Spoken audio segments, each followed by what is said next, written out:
Bienvenue sur Carnet d'Audace, le podcast où l'art, la créativité et l'entrepreneuriat se rencontrent pour rendre le monde plus beau.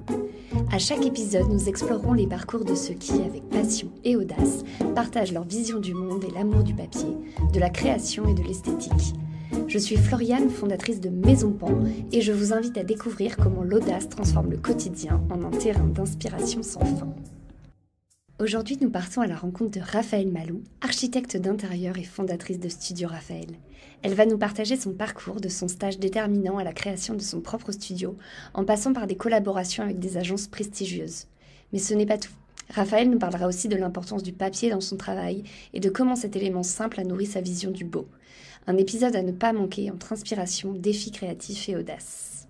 Eh bien, nous voilà en ce 25 novembre 2024 à enregistrer ce premier épisode du podcast Maison Pan, podcast qui n'a toujours pas de nom à l'heure à laquelle nous enregistrons.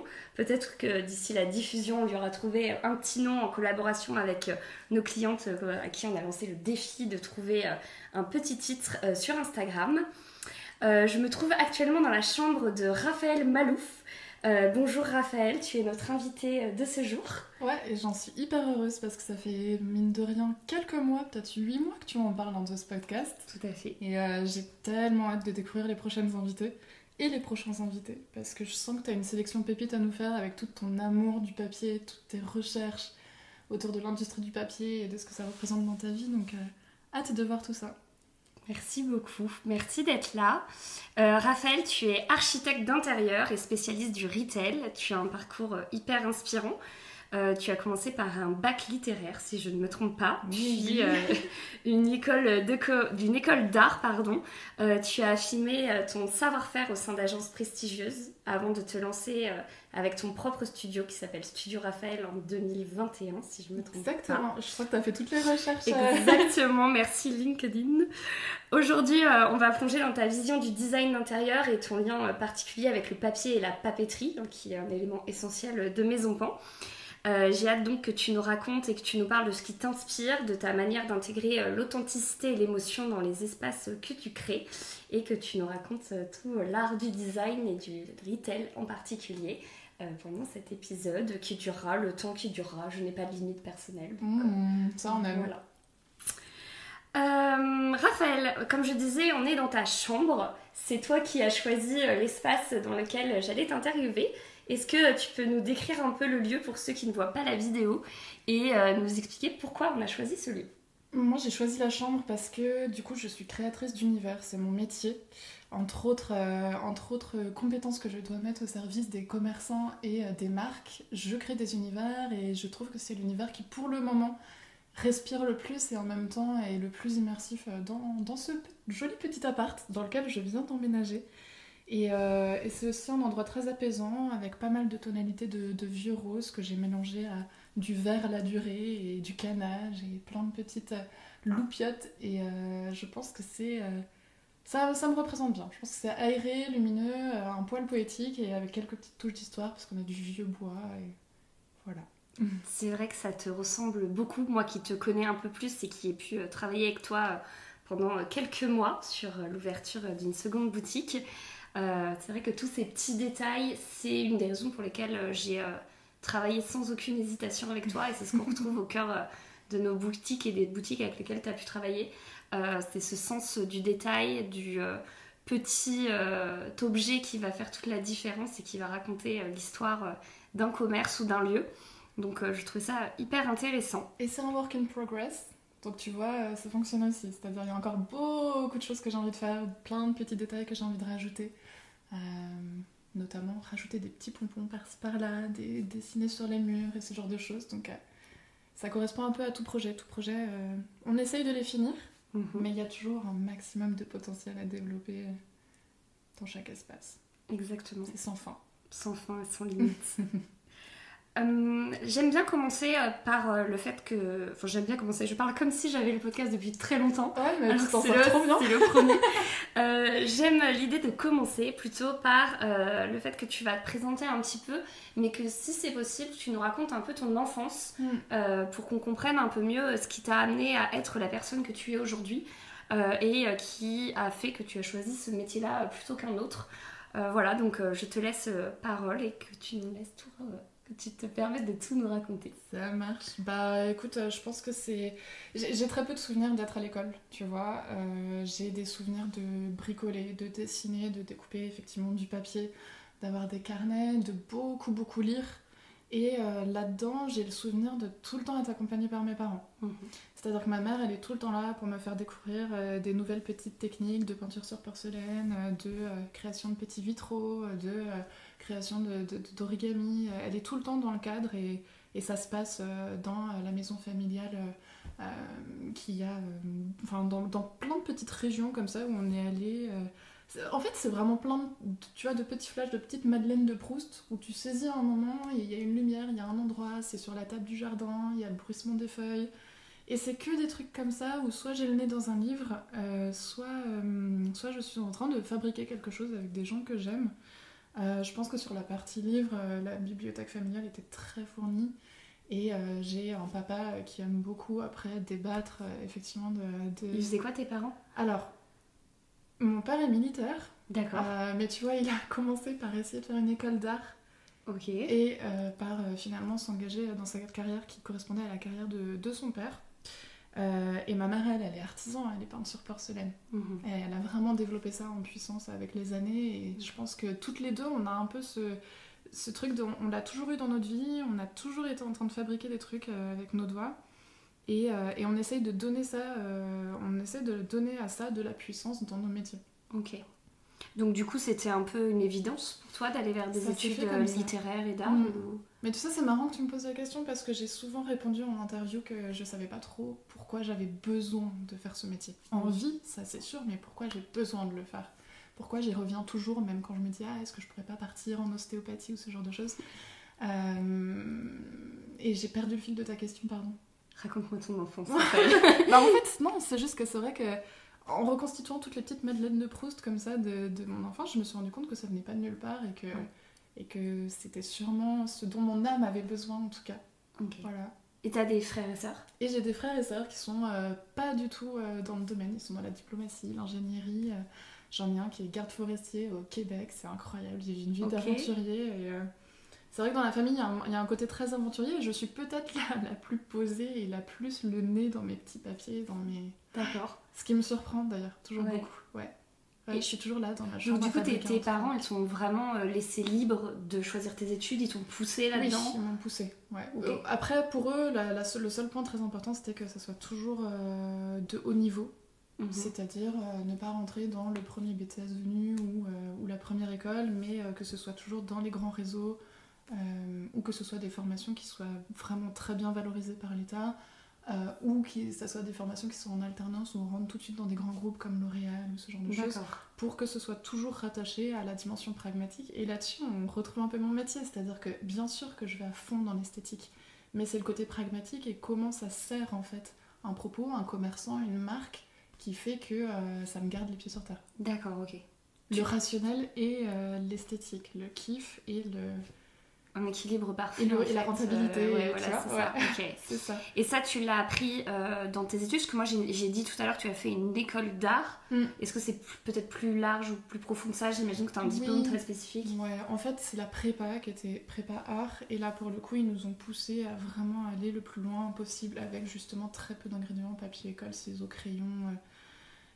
mais très rapidement, après moi j'ai raccroché ça avec tout un parcours de formation qui reliait tout le domaine du design, de l'esthétique au marketing pour pouvoir effectivement servir des marques. Et là-dedans, tu peux retrouver plein de métiers comme le branding, créer des très beaux logos et des très belles identités visuelles pour des marques. Moi, j'avais vraiment cette notion d'espace. J'ai besoin de créer des univers, j'ai besoin qu'on puisse marcher dedans, qu'on puisse se lever à l'intérieur d'espaces très inspirants. La 2D, ça me parlait moins. Et du coup je suis partie dans la branche de l'architecture d'intérieur qui est spécialisée effectivement dans le commerce, ce qu'on appelle le design retail dans le jargon. Ok, trop chouette. Et est-ce que tu peux, parce que là on utilise plein de mots en anglais, je sais que certaines de nos clientes vont nous écouter, j'en ai une particulière à qui je fais un gros poutou qui hurle dès qu'on utilise de l'anglais, donc est-ce que tu peux expliquer avec des mots en français s'il te plaît quel est ton métier, on a bien compris le cœur de ton métier, que c'était dans l'espace, le retail, donc ce qui est le commerce. Mais est-ce que tu peux nous en dire un peu davantage sur ce que tu fais et à quoi sert ton métier en fait? Ouais, c'est vrai. Le mot le plus proche que j'ai trouvé, c'est architecture commerciale. C'est pas très joli, mais c'est vraiment pour dire architecture d'intérieur spécialisée dans le domaine du commerce et de la marque. Et donc, c'est comment transposer tout un univers de marque et toute l'intention d'une marque à travers un espace qu'elle va choisir pour s'exprimer. Ça peut être une boutique, ça peut être un pop-up store, ça peut être un événement éphémère en street marketing, par exemple, dans la rue. Ça peut être juste une vitrine, juste une sculpture, ça peut être juste une toute petite PLV qu'on va poser dans les galeries du Ritz, par exemple, pour signifier que qu'une marque est là. Et en fait, tous ces petits éléments qui s'expriment en 3D ou en plus grand volume, comme dans des locaux commerciaux, ont besoin d'une direction artistique. Donc ça va être la partie visuelle, esthétique, kiffante, l'univers de la marque, donc les couleurs, les matières, l'ambiance, les luminaires, tout ce qui permet de créer une atmosphère très très belle, très, très séduisante. On est dans la séduction. Et donc cette part séduction nous rattache à la partie marketing du métier qui va être d'analyser la clientèle, d'analyser le positionnement de la marque et vers où elle veut se diriger, si elle veut conquérir une nouvelle clientèle ou si elle veut conquérir une nouvelle ville. Ça va pas du tout être les mêmes problématiques.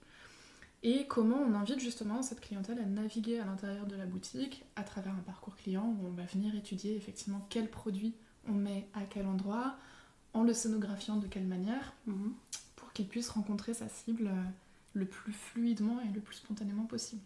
Il faut se dire qu'en tant que cliente, on rentre dans la boutique et sans le deviner, chaque choix, chaque émotion qu'on va vivre, une émotion de bien-être, d'intrigue, de séduction, d'amour pour un produit pour lequel on va avoir un coup de cœur ou un coup de foudre, a été en fait scénarisé, pensé. Ouais, il a été pensé en amont pour avoir le plus de séduction possible au client final, quoi.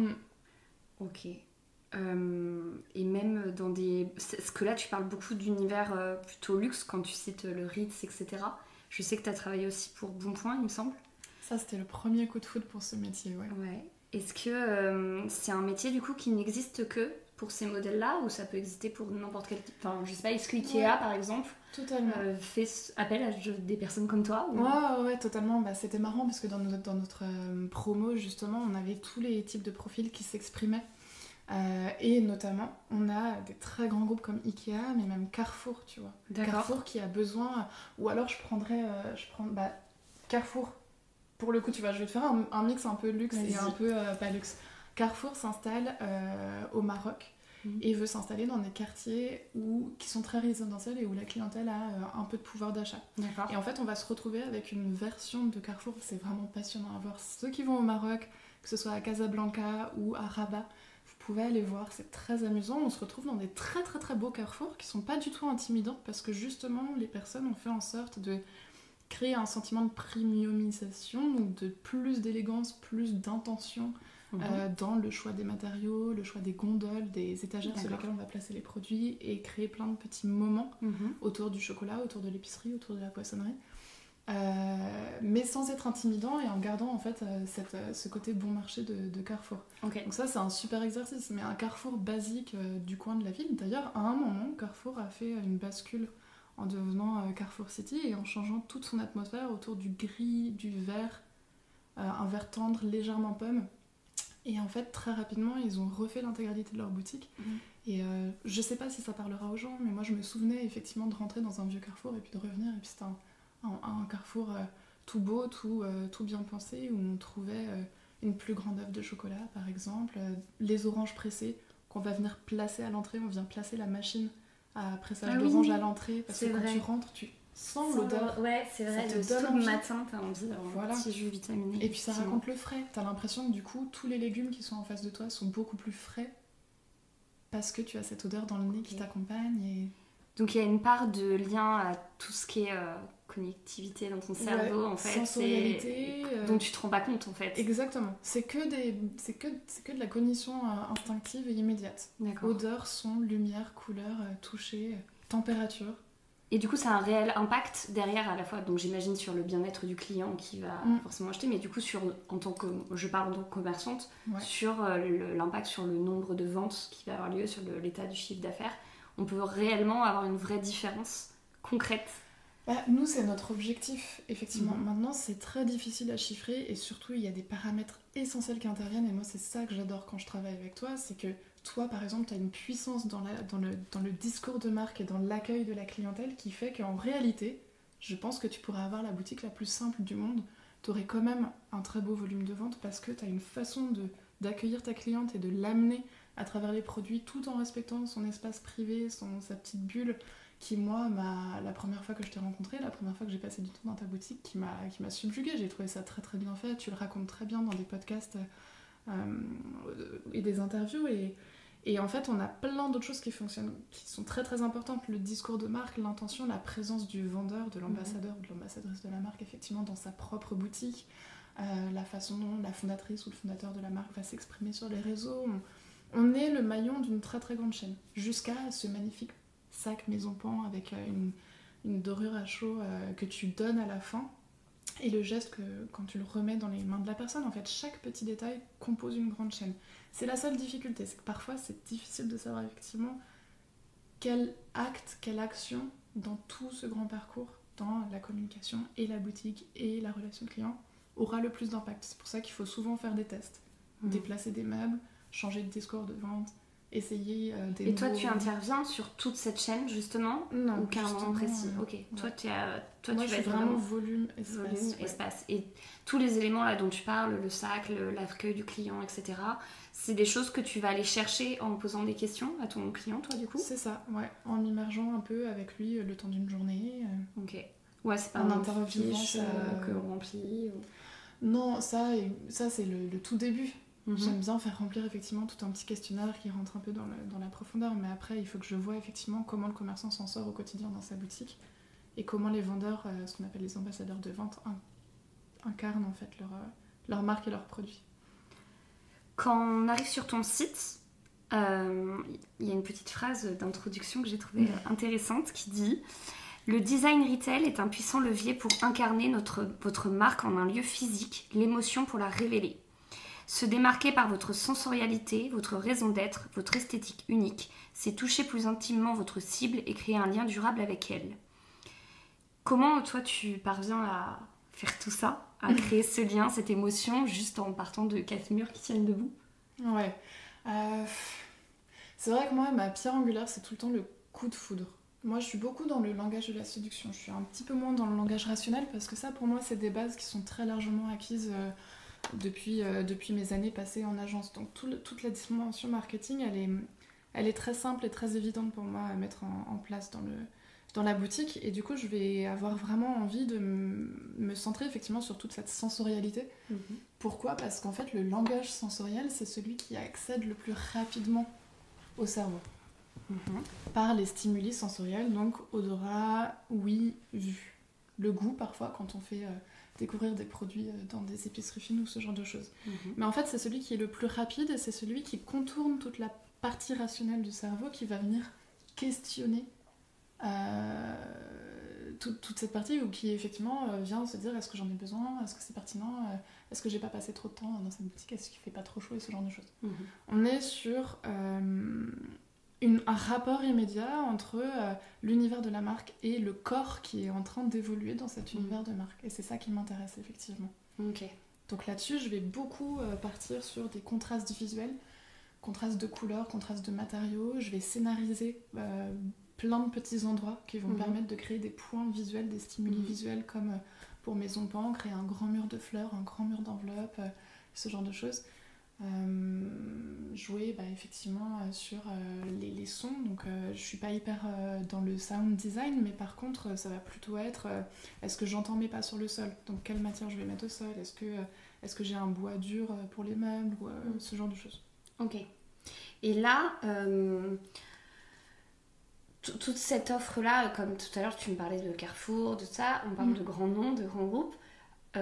Comment tu peux l'intégrer? Parce que j'ai l'impression que ta mission, ça a été... tu t'es formée auprès de grands noms. Et aujourd'hui, quand on regarde un peu les marques avec lesquelles tu travailles, les entreprises avec lesquelles tu travailles, c'est plutôt le commerçant indépendant, finalement. Oui, totalement. Pourquoi tu passes du luxe, où j'imagine c'est nos limites niveau budget, où tu peux faire des vitrines et des scénos de dingue, à le petit commerçant qui peut-être peut avoir du mal, ne serait-ce qu'à booster sa com Instagram en payant, tu vois. Enfin, est-ce que, pourquoi déjà désolée, il y a plein de questions. C'est pourquoi déjà t'es arrivée à ça? Comment tu passes de grande agence parisienne à les petits commerçants comme moi qui n'ont pas forcément un budget extensible et pourquoi? Ouais. Ça faisait 3 ans que j'étais en agence et c'est génial de bosser pour les grands groupes parce qu'ils viennent nous chercher sur des questions très très intellectuelles. Soit on vient se demander comment est-ce qu'on peut aller chercher une clientèle un peu extraterrestre, c'est-à-dire, je sais pas, la Gen Z chinoise qui vit à Dubaï, tu vois. Ok. Ouais, donc, et ça va être à nous de comprendre comment on joue avec tous les codes de la marque pour atteindre cet effet-là sur un pop-up store dans un centre commercial, par exemple. D'accord. Donc en fait, tout est très très très stimulant intellectuellement, ce qui est aussi vrai avec les commerçants indépendants, mais je vais développer plus tard. Mais on était majoritairement sur des projets prospectifs et ou des projets qui mettaient vraiment des années à être implémentés. D'accord. C'est-à-dire qu'entre le moment où j'ai commencé à dessiner mon tout premier projet dans une agence jusqu'à le moment où j'ai pris la décision de fonder Studio Raphaël, le tout premier projet que j'ai dessiné a mis du coup 3 ans à sortir de terre. D'accord. C'était un très beau projet de cosmétique dans un qui voulait ouvrir en Australie. D'accord. Donc trop bien, mais moi j'étais beaucoup trop impatiente et surtout j'avais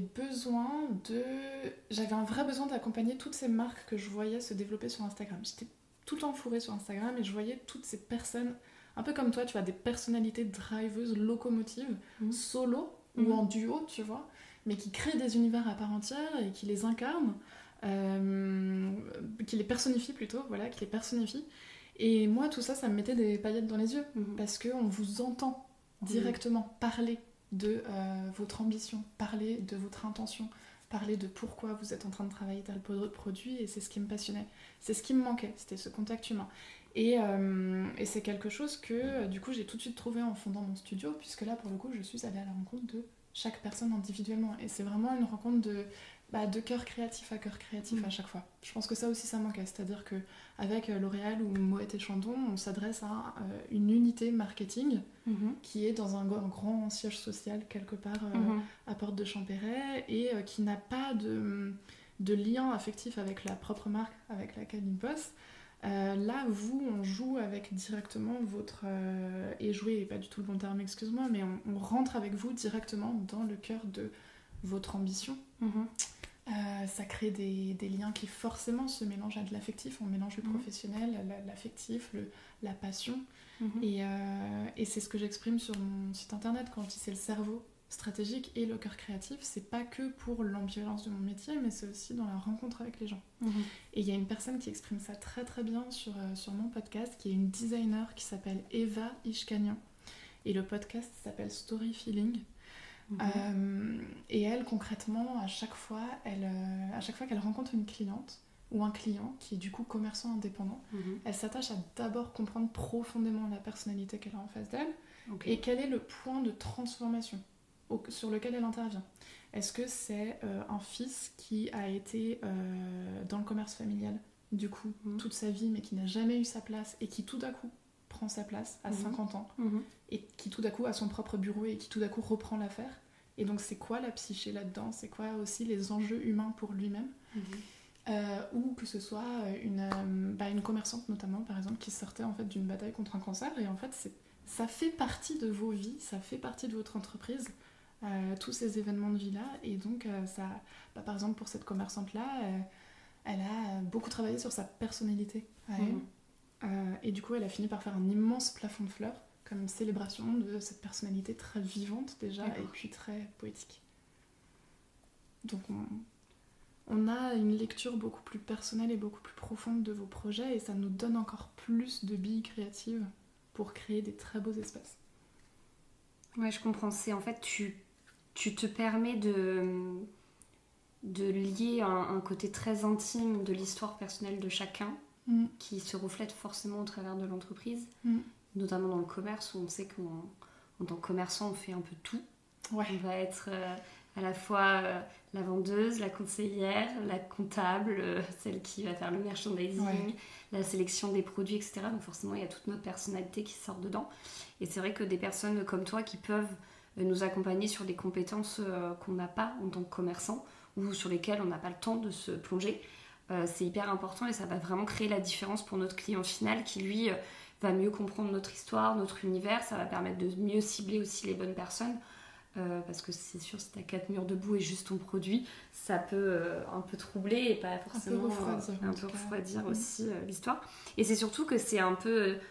aujourd'hui, beaucoup de gens ouvrent des commerces, c'est pas toujours facile de se démarquer.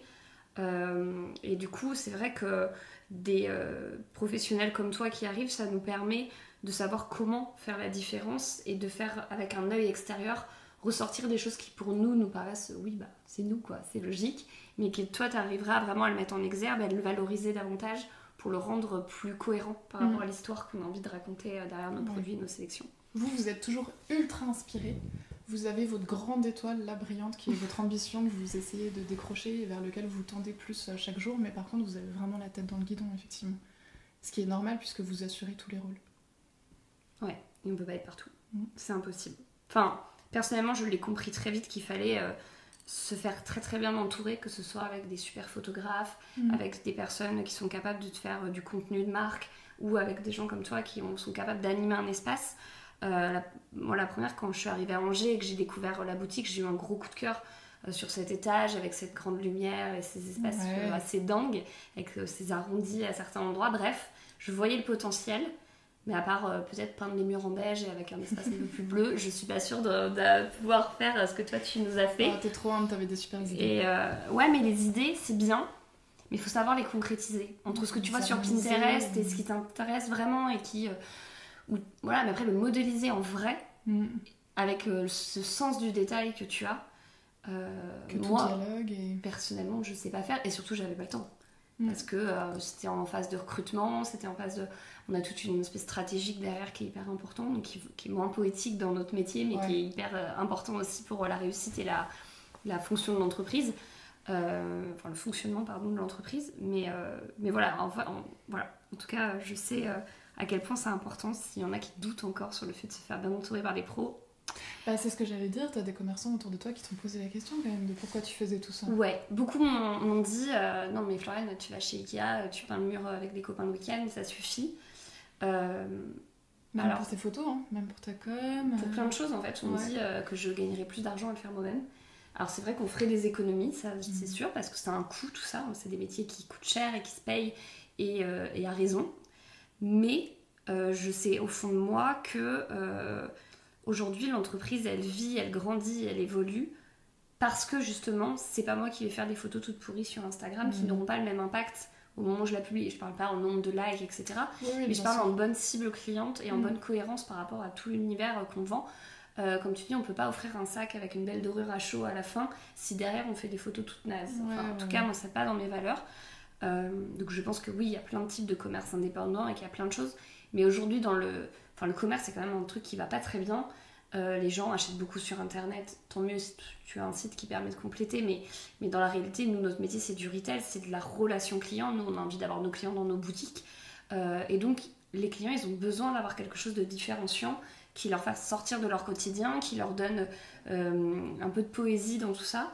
Et que ce soit pour acheter un paquet de céréales chez Carrefour ou du beau papier à lettres chez nous, il faut qu'il y ait un univers dans lequel ils se reconnaissent, dans lequel ils se sentent bien. Et il y a des marques qui le font très bien, comme Cézanne, auquel je pense forcément. Tous les jours, auquel tu penses tous les jours en fait, Cézanne, qui est gros love sur Cézanne, qui a commencé sur internet et qui a su développer des boutiques qui s'appellent des appartements d'ailleurs, et qui recrée tout un univers à la parisienne avec tout ce sens littéraire, cinématographique qui est important pour la marque, qui revendique au travers du digital, mais qu'ils ont réussi à réécrire au sein de boutiques. Et c'est ça qui fait qu'on a envie d'aller dans ces boutiques. En fait, au-delà d'acheter quelque chose, tu passes un moment dans un univers très spécifique dans lequel voilà, tu as envie de ressembler généralement. Hein. Le sentiment d'appartenance est hyper important, et je crois que les marques ou les indépendants ou voilà, les grands groupes doivent savoir le faire au travers de leur boutique. Et un Dior qui a les moyens de le faire peut-être fera quelque chose de plus extraordinaire, mais je pense que même à notre échelle, même si c'est au sein que d'une vitrine, il faut savoir le faire. Et c'est ça que j'ai trouvé intéressant au début quand on s'est rencontrés. Une des choses que tu m'as dit qui m'a marqué, c'est là, c'est pas une question que de budget, c'est une question aussi de beaucoup d'amour dans ce que tu vas donner pour retransmettre à tes clients. Et t'inquiète, on va adapter au budget que tu as pour pouvoir le faire. Mais parce que là-dedans, tu vois, il y a une notion hyper intéressante qui est la notion de tiers-lieu. C'est-à-dire qu'entre le lieu de travail et le chez-soi, qu'est-ce qu'on a comme espace à vivre en fait, et qu'est-ce qu'on a comme expérience à vivre, et donc on va avoir bien sûr les musées, les restaurants, les cafés, et le commerce s'inscrit là-dedans. Et quand tu dis que Cézanne ne développe pas des boutiques mais des appartements, on est justement dans cette notion de qu'est-ce que j'offre à un humain comme expérience entre son trajet, finalement, entre les deux lieux où il va passer le plus de temps dans sa vie. Et du coup, est-ce que c'est pas ça ta mission de vie au final? Est-ce que c'est vraiment retranscrire l'histoire d'un commerce pour l'offrir en fait aux clients, qu'ils soient passants ou simples visiteurs ou qui deviennent clients de la marque, ou c'est pour sauver les petits commerçants? En réalité, c'est quoi? C'est quoi en fait? Pourquoi tu fais ça, Raphaël? J'arrive jamais à répondre à cette question. Parce qu'en réalité, déjà, je pense que ça change un peu tout le temps, les raisons. Ça change au gré des rencontres. Je suis beaucoup drivée par les ambitions des autres aussi, tu vois. Parce qu'elle vient se frotter directement à la mienne et que souvent, ça permet d'aller très très vite. Mais je sais pas, moi j'ai tendance à me dire, je suis surtout là pour créer du plaisir en fait. Je le fais naturellement chez moi, je le fais naturellement dans ma nourriture, dans ma cuisine, dans la façon dont je m'occupe de moi et des gens que j'aime, tu vois. Et je tiens à préciser que nous sommes assis sur un lit, donc, et que Raphaël, très mollo. Le matelas a été sélectionné avec beaucoup d'intention. Exactement, mais surtout les petits gâteaux que nous avons devant nous. On a 3 énormes gâteaux, qu'on a déjà bien entamé. Un espèce de moelleux à la myrtille, un petit macaron à la framboise, enfin un énorme macaron à la framboise, et une tarte au citron meringuée qui a bien été déjà dégustée. Voilà. Bref, ça c'est Raphaël, c'est ce côté où tu mets plein d'amour dans tout ce que tu fais. Alors bien sûr, moi il y a mon avis qui est biaisé parce que nous sommes amis, le fait d'avoir travaillé d'abord ensemble, nous étions collègues puis amis. Donc j'ai plus remarqué ce genre de choses. Mais on sent que ça a de l'importance dans ton quotidien, au-delà de ton métier. Et du coup, est-ce que ce que tu fais, c'est un métier passion, créatif? Parce que, je sais ce que c'est de faire les choses par amour, mais je sais aussi ce que c'est quand ton comptable t'appelle pour te dire oui, c'est bien, tes sacs sont très beaux, mais ils coûtent une fortune et ça peut mettre en péril ton entreprise. Donc, est-ce que toi, tout ce que tu fais, t'arrives à toujours mettre de la magie, de la poésie et de l'amour dans ce que tu proposes à nous, tes clients premiers, mais aussi à nos clients finaux? Enfin, est-ce que cet aspect financier rentre en jeu, business rentre en jeu à un moment? Comment tu arrives à le gérer en fait? Ouais, en fait, ce dont tu parles, c'est gérer une énergie de vie. Je saurais jamais pourquoi ces 10 dernières années, ce métier, il a vraiment pris une place monumentale dans ma vie, tu vois. C'était d'abord ça, ensuite mon couple, ensuite les amis, ensuite la famille. Et le temps qui reste, c'est pour me chouchouter moi, tu vois. Et là, je suis dans une période de vie où tout ça, en fait, ça se bouscule, ça se renverse un peu. Et c'est pour ça que ta question, elle est à la fois hyper intéressante et en même temps, c'est très difficile d'y répondre. Donc, je vais juste globalement dire énergie de vie, tout simplement, parce que quand tu sais pas exactement d'où ça vient, mais que c'est en toi et que tu as besoin de le sortir et que tu as besoin de le faire, que tu as besoin de le confronter au monde, à d'autres personnes, à d'autres univers, à d'autres ambitions, il n'y a pas à chercher, c'est ton énergie de vie, c'est tout. Et si le chef là-haut, ton cerveau là, te demande de le faire, tu le fais en fait. Jusqu'à ce que ça marche plus. Si ça marche, tu le fais. Ça sort de toi. Et je pense qu'en l'occurrence, ça m'a permis de construire un très bel univers, de construire des très belles relations clients, de très belles relations avec des amis aussi, indépendantes et entrepreneurs, d'envoyer plein de colis d'amour et d'aider plein de gens. Et c'est génial. Tant que ça dure, tu vois. Et là, je suis dans un moment un peu particulier parce que tu vois, ce truc que j'ai jamais questionné, puisque c'est là tous les jours. Quand tu le perds, quand il vacille un peu, tu te rends compte que c'est pas si inné, ou alors, en tout cas, que toute chose innée doit être aussi entretenue, doit être protégée, peut-être aussi.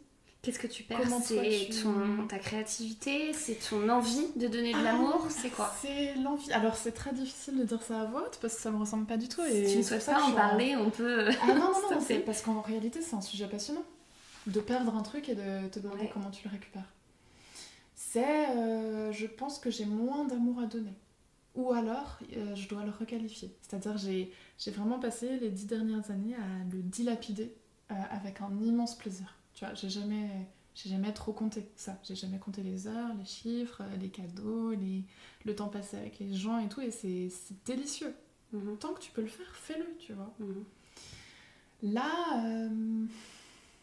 alors est-ce que c'est que je l'ai perdu ou est-ce qu'il faut que je le redirige avec plus de précision? C'est-à-dire plutôt que ça s'étale sur tout le monde, peut-être que c'est sélectionner plus précisément les projets, les clients, les entrepreneurs, les ambitions, faire plus attention, peut-être protéger en fait cette petite flamme, la petite rose là qu'on met sous son globe, je sais pas. C'est pour ça que je parle en termes d'énergie, c'est-à-dire que c'est jamais un truc qu'on perd totalement, c'est jamais très grave, c'est jamais, tu vois, mais sur le moment ça choque quand tu la perds parce qu'elle a toujours été là. Ouais. Donc là, je suis dans des lectures, je suis dans des podcasts, j'essaye de prendre du temps pour moi aussi pour que mon cerveau décante de ces 10 dernières années. Et est-ce que c'est que tu as le syndrome de la page blanche quand on te donne un projet? Ça va. Est-ce que c'est que tu as des projets auxquels tu as envie de dire non parce qu'ils te plaisent pas? Est-ce que c'est parce que financièrement tu sais que si tu dis oui, ça va pas matcher?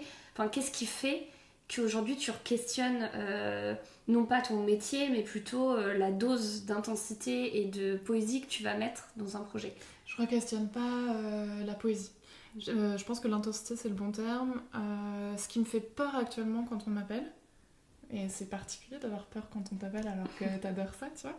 Mais là, si je suis très honnête, ce qui me fait peur quand on m'appelle, c'est la relation client. C'est-à-dire effectivement recevoir qui est la personne en face, rentrer à nouveau dans sa psyché, dans son fonctionnement, dans l'adopter, l'épouser un peu quelque part, vivre avec elle le temps du projet, vraiment s'investir en fait dans cette personne et dans son ambition, se mettre dans ses chaussures, c'est ça, je sens que j'ai... Probablement parce que là il faut que je m'écoute, tu vois. J'ai plus cette énergie d'être 100% à l'écoute peut-être. Et en fait, c'est ma particularité, c'est que si je peux pas le faire, j'ai pas envie de me forcer à le faire. Sinon j'aurai un client en face qui sera pas 100% écouté, qui sera pas 100% accompagné, qui aura pas la meilleure écoute et la meilleure disponibilité. Donc je préfère ne pas, et j'ai une trésorerie qui me permet effectivement de pouvoir me retirer du monde dans les moments où j'ai besoin de me nourrir moi à nouveau, plutôt que de faire à moitié. Parce que c'est trop important pour vous. Et du coup, je me dis peut-être que c'est le temps qu'effectivement cette énergie se remette un peu sur pied, de moins travailler avec le commerçant indépendant qui a vraiment besoin de cette écoute, qui a vraiment besoin de ce ton un peu quelque part dans la collaboration, et peut-être revenir bosser en agence. Le temps de retrouver ce côté humain et ça te fait quoi de te dire de retourner en agence alors que tu es indépendante? T'as ton studio, donc ça s'appelle Studio Raphaël, là, depuis on disait mai 2021, c'est bien ça?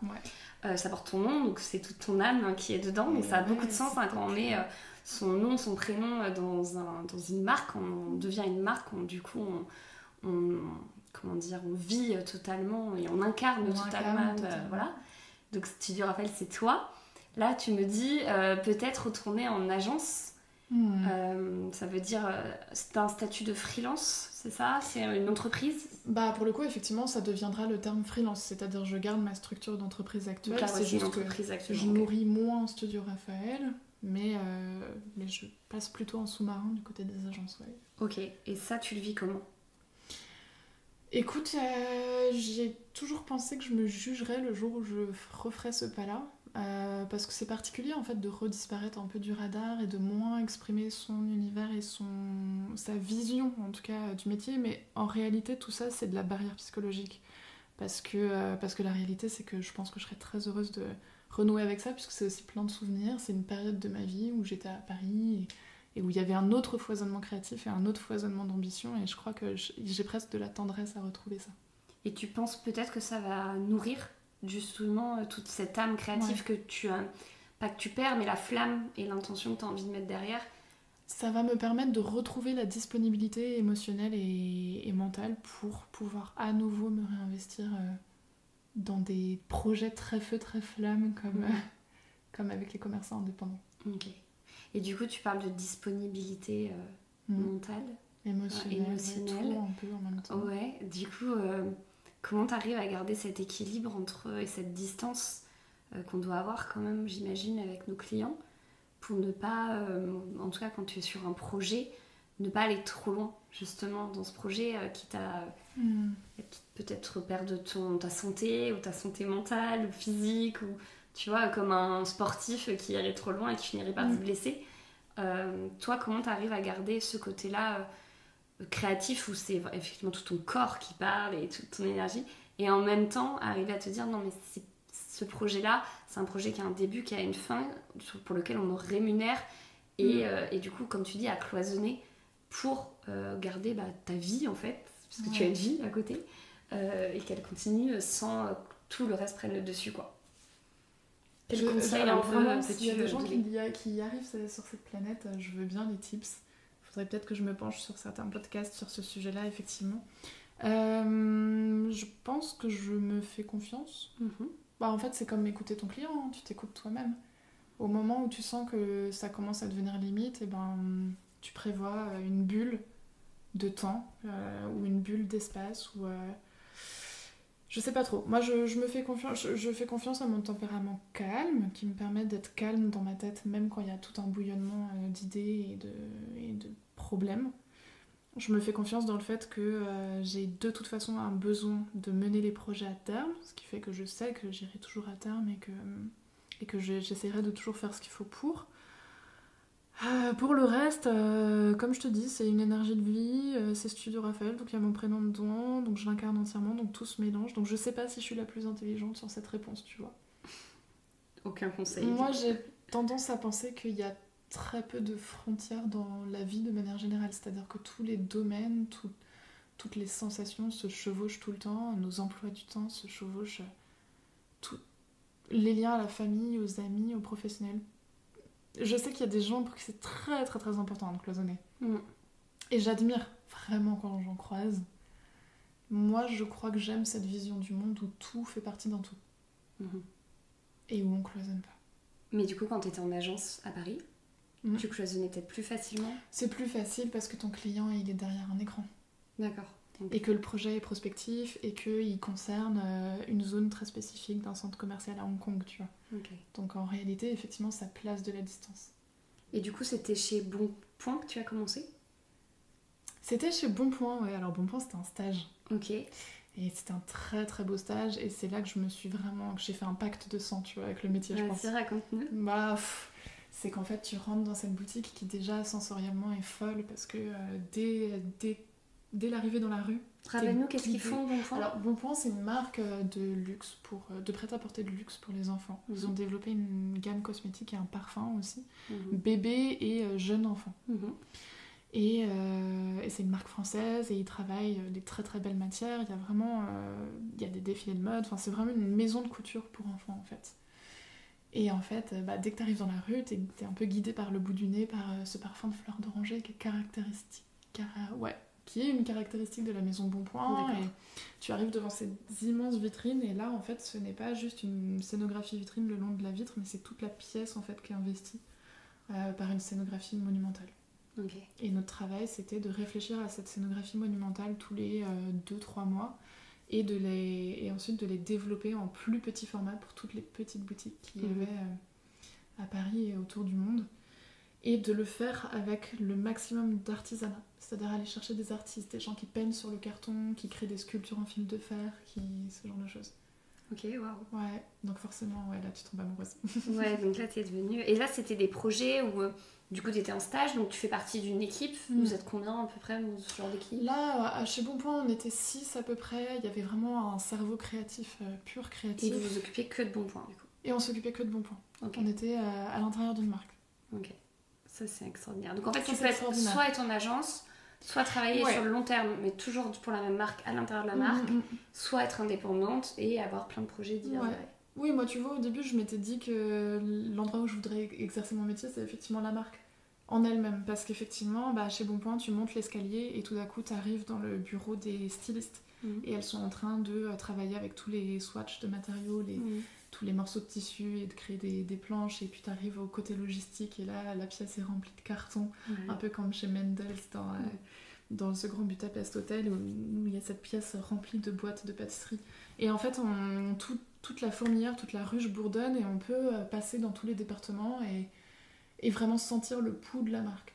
Et j'ai toujours pensé que c'est là que je serais le mieux au service d'une marque. Mais au final, à chaque fois qu'il y avait des très grands événements ou des grandes ouvertures de boutiques, les directeurs marketing et directrices marketing aimaient beaucoup faire appel aux agences de design. Donc c'est comme ça que je suis passée en agence, pour avoir des projets plus gros, plus ambitieux. Et en agence, ça se passe comment ? Enfin, c'est des agences qui sont dédiées que à ça, ou c'est des agences qui font du branding, qui font aussi de la com, comment ça s'organise ? Il y a un univers qui est un peu inconnu pour beaucoup de gens, donc ça paraît un peu magique. Il y a un peu de tout, mais c'est vrai que je trouve que les meilleures agences, c'est celles qui commencent effectivement depuis la stratégie jusqu'au branding, jusqu'à notre métier qui s'exprime vraiment dans l'espace. Et donc, à un moment dans ma vie, j'ai voulu être ce qu'on appelle planeur stratégique, c'est-à-dire... planeur stratégique, le métier on me l'avait vendu comme ça. J'avais entendu dans un article une personne dire en fait je suis tout le temps à l'affût de ce que va être le monde de demain. Et donc je suis sur une plage au Maroc et je vois une toile de transat et je pressens qu'il y a un truc dans cette toile de transat qui va être la tendance de demain et hop je découpe fils à un tout petit morceau de ma toile de transat là que je mets dans ma valise, que je ramène au bureau de style et je commence à composer ma vision du futur. Et donc on a effectivement des bureaux de style à Paris qui créent des books très épais. Comme Nelly Rodi, non ? Comme Nelly Rodi, et ils vont aller chercher à quoi ressemble notre monde dans 5 ans ou dans 3 ans. Ça c'est passionnant. Et tant sur le côté politique, économique, structurel, humain, sur les enjeux sociétaux, que l'esthétique. Ouais, et c'est passionnant. Ils ont raison souvent ou pas ? Ou ils sont à côté de la plaque ? Ça fait longtemps que j'ai pas eu accès à un des books. J'en ai un moi qui date de 2014, ce serait peut-être intéressant de regarder s'ils ont raison. Moi la dernière fois c'était une de leurs conférences il y a 3 ans et en l'occurrence ce qui est terrifiant là-dedans c'est qu'il n'y a pas de vérité, c'est-à-dire qu'ils te disent autant que dans le monde de demain on est tous hyper conscients de la destruction du monde, tu vois, et que du coup ça s'exprime dans tous nos choix vestimentaires, de bouffe, d'alimentation, de consommation, et en même temps ils vont te sortir que coexistent dans le même temps, sur la même timeline, sur la même planète, un profil de consommateur qui est dans une consommation excessive de produits ultra futuristes, de machin, tu vois. Et quand on demande, bah oui, mais du coup, les deux peuvent pas coexister, ils te répondent, bah si, on continuera à faire coexister les concepts les plus fous. Et pendant le Covid, il y avait notamment toute une tendance qui s'était détachée de tout ce qui est post-futuriste, mais avec une anxiété monumentale. Et comment une anxiété monumentale du monde et de sa santé et des autres peut s'exprimer à travers des choix stylistiques. Et en l'occurrence, par exemple, quand on a des univers de boutiques comme Aesop, qui est une marque de skincare, de cosmétiques, qui est très souvent citée dans notre métier parce qu'ils sont souvent très prospectifs ou très artisanaux. Quand ils ouvrent une boutique en Allemagne et que toute la boutique est créée un peu... je ne saurais pas comment décrire l'inspiration, mais c'est très très froid, tout est carrelé, presque comme une chambre d'hôpital de fou, tu vois, avec des vitrines en verre, mais très rétro, et on est à la fois dans le futurisme et dans le rétro, et on exprime une anxiété comme ça, liée au monde de demain et à la santé.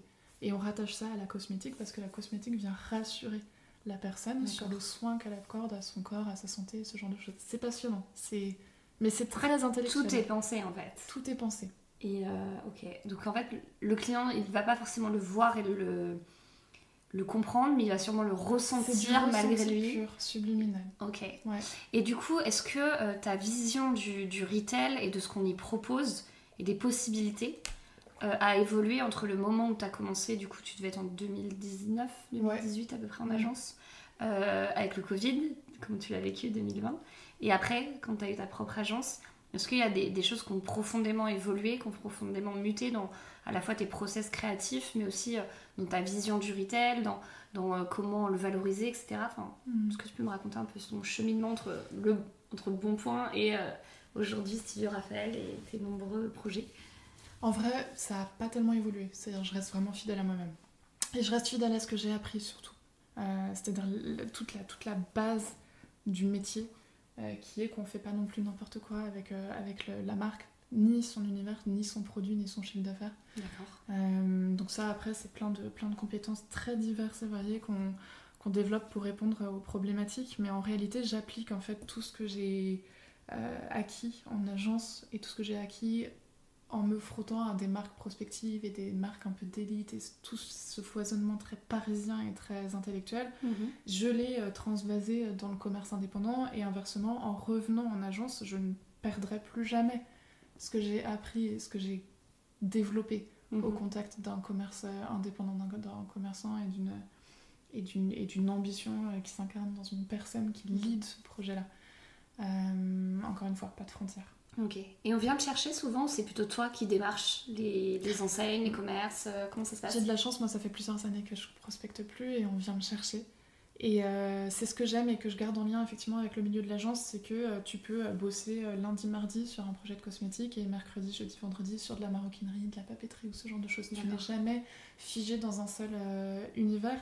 Et je relie ça au planning stratégique et à cette notion de bureau de style, c'est que ça oblige ton cerveau à constamment comprendre qu'est-ce que c'est la maroquinerie, qu'est-ce que c'est la cosmétique, la joaillerie, la papeterie.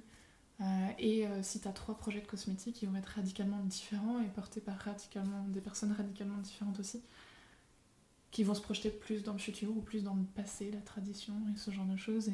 Et donc ton cerveau est en plasticité constante. C'est ça qui me plaît. Ouais, donc toi, tu as besoin de nourrir à la fois cet aspect très intellectuel, très réfléchi, presque, où tu vas toucher à la fois à l'histoire, à la culture, à la société, peut-être la politique, etc. La psychologie, etc.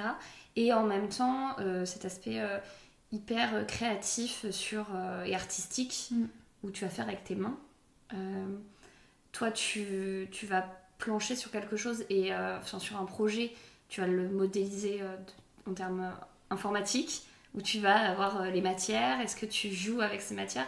Enfin, je sais que chez moi, tu as proposé des vitrines faites à base uniquement de papier, parce que ça avait du sens par rapport à ce qu'on voulait faire, avec des immenses fleurs magnifiques, avec plein de petits détails de papier doré à l'intérieur, où le soleil se reflétait dessus. Bref, c'était sublime. On l'a toujours, cette couronne. À chaque fois, elle fait son effet plein de fois. On nous a demandé si on pouvait l'acheter. Une fois, tu nous avais même fait des petits personnages avec des miniatures c'est mon projet préféré. Ouais, je sais pas. Des mini sacs, des mini bougies, des mini carnets, etc. Avec ces petites personnages qui représentaient toutes nos clientes en fait. Tu les as gardés? Et ouais, je les ai gardés dans une petite boîte en bas.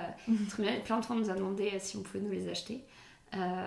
Donc voilà. Est-ce que c'était pour nous que tu as touché à la matière, mais normalement tu le fais pas et c'est juste que ça correspond à notre projet, ou de manière générale tu inclus cette recherche de matière et cette le papier en fait, la texture, la peinture ou le carton, enfin je sais pas, le bois, de manière générale, enfin ça fait partie de ton identité, de ton ADN, c'est indispensable à ton métier. Ouais, comme tu dis, on a un métier qui est très intellectuel et c'est très facile de s'enfermer dans une boucle en plus intellectuelle, donc garder ce côté fabriquer soi-même, comprendre toutes les embûches par lesquelles on va passer quand on... par exemple, c'est très facile sur une feuille de papier ou sur un beau carnet qui va être le point de départ en fait de tout projet, de dessiner une forme. On va avoir envie de dessiner souvent des grandes ellipses, des grands... notamment justement quand on faisait des pop-up stores, on dessinait tout de suite des formes un peu extravagantes, et de pas savoir exactement comment on les fabrique, ou combien de temps ça peut prendre, ou quel studio de création personnalisée va spécialiser dans le design polyuréthane qui va nous permettre d'avoir des formes un peu molles par exemple, si on veut faire des pétales de fleurs géants. Enfin tu vois, en fait on est obligé à un moment d'avoir cette curiosité intellectuelle, de comprendre comment fonctionnent les matériaux qu'on utilise, et ce pétale géant en polyuréthane ne peut pas tenir tout seul, donc il a une armature en métal à l'intérieur. En fait, le design est obligé de comprendre le designer et le design. D'ailleurs, on n'a pas défini le design, mais en fait, c'est ce que je voulais dire. C'est que la différence entre l'artiste et le designer, c'est que... mais l'artiste, il devra faire cette recherche aussi. L'artiste, il a vraiment une vision esthétique. Le designer, il sert toujours un purpose, un objectif, qui soit commercial ou pratique, comme designer une machine Nespresso. Elle doit être très belle, mais elle doit aussi être très fonctionnelle, très pratique et très performante. Alors que l'artiste, il s'en fiche. Alors que l'artiste, non, ouais, c'est clair, lui, il s'en fiche. Lui, il va poser un objet qui va vivre éternellement. Il va mettre un sens philosophique dessus et il va jouer avec la matière. Le designer, il sert la société soit en créant des objets, soit en créant des espaces, soit en servant des marques ou des organismes ou des... Voilà. Mais quand même obligé de comprendre la matière, du coup. Et Encore il est plus quand même, peut-être. Peut-être. C'est-à-dire que nous, on doit comprendre toutes les matières. Sur un espace, tu vas avoir autant des structures que tu vas vouloir suspendre au plafond et tu vas devoir gérer le poids et l'harmonie et les systèmes d'accroche que des luminaires, donc tu vas devoir gérer de l'électricité. Enfin, c'est ça qui est passionnant. Et effectivement, je crois que ta question était reliée à Maison Pan. Pas forcément, juste à la matière. Ouais. Bah, du coup, on va commencer par crayonner sur des carnets. Et très rapidement, on va venir questionner nos idées, parfois les remodeler un peu pour les rendre plus pratiques et plus faciles. Là-dessus, on va se faire accompagner par des personnes qui sont spécifiques aux problématiques et aux dessins qu'on est en train de créer. Donc, si c'est un artisan plastique ou si ça va être plutôt du plâtre ou ce genre de choses. Et il y a aussi toutes ces connaissances que nous, on accumule au fur et à mesure du temps. Et puis après, vient encore l'étape logistique qui, elle, va nous dire bah ouais, mais si je dois envoyer ça à Hong Kong, est-ce que je le fais produire directement à Hong Kong ou pas? Est-ce que je le fais produire en France parce qu'on veut la French Touch et un artiste français très spécifique? Mais dans ce cas-là, quel poids, quelle fragilité, en quelle quantité, ce genre de choses. Toutes ces considérations-là qui font qu'on part d'un bout de papier et que notre mission, c'est de transformer ça en réalité. Donc on doit être très malin entre les deux.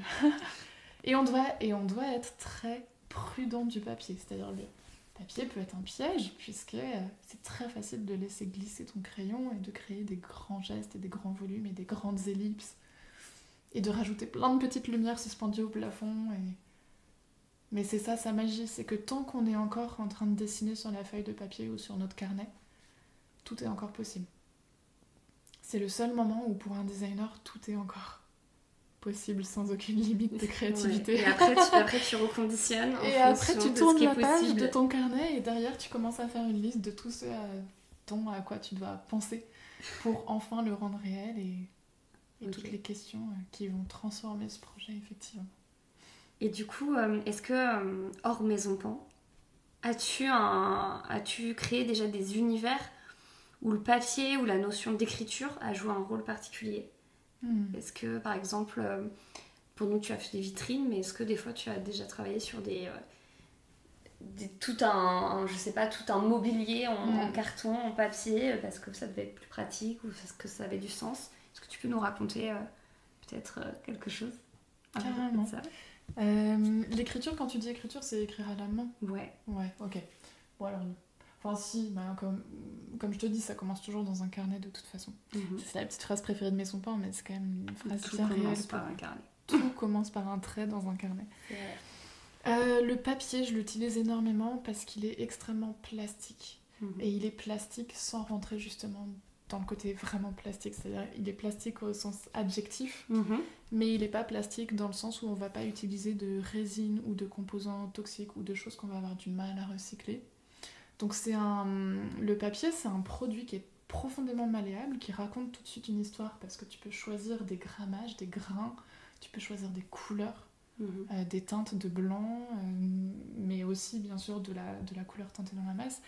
Tu peux le transformer à peu près dans toutes les formes que tu veux, à travers plein de techniques. Donc c'est ça qui est passionnant, c'est que tu vas devoir questionner ta technique. Est-ce que tu le transformes en Sharpie pour pouvoir le modeler et faire une sphère parfaite, ou est-ce que tu vas chercher à faire cette sphère façon origami, ou est-ce que tu vas reproduire cette sphère de façon honeycomb, enfin nid d'abeille, tu vois, comme ces espèces de boules de Noël qu'on vient déplacer. Et donc en fait, pour créer une même forme, sphère, je vais pouvoir avoir plein de résultats hyper différents et ça va être à moi de choisir qu'est-ce qui va refléter le plus mon idée créative. Donc ça, j'adore. C'est une matière qui est facile à transporter, qui est légère, qui est facile à installer.